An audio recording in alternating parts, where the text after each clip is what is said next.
আরে শালিক দিদি, তুই এত মন খারাপ করে বসে আছিস কেন? আহ, আর বলিস না চড়ুই, আজ সকাল থেকে একটাও ভালো ফল খুঁজে পেলাম না। সবগুলো আধ পাকা আর টক। ওহো হো, তোর এই টক ফলের জন্য মন খারাপ? আমি তো ভেবেছিলাম কেউ তোর বাসা ভেঙে দিয়েছে। ধুর, বাসা নিয়ে কোনো চিন্তা নেই, তবে খিদে পেট চো চো করছে। তাহলে চল, আমি তো আজ সকালে একখানা জমজমাট জায়গা আবিষ্কার করেছি। কোথায়? কই? একবারে নদীর ধারে, সেখানে প্রচুর ধানের দানা পড়ে আছে।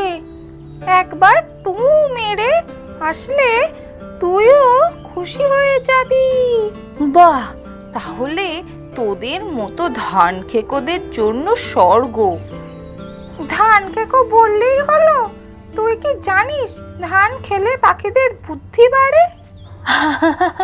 তাই নাকি? তাহলে আমি ফল খাবো না, এখন থেকে শুধু ধান খাবো। না না, ফলও খেতে হবে, কারণ ফল খেলে উঠতে সুবিধা হয়। ওরে বাবা, ধান খেলে বুদ্ধি বাড়ে, ফল খেলে ডানা শক্ত হয়। তুই তো আস্ত এক পাখি ডাক্তার রে। আরে হ্যাঁ, আমাকে সবাই ডাক্তার চড়ুই বলেই তো ডাকে। তাহলে চল ডাক্তার বাবু, তোর আবিষ্কৃত জায়গায় গিয়ে দেখি খাবার কেমন। চল তবে উড়ান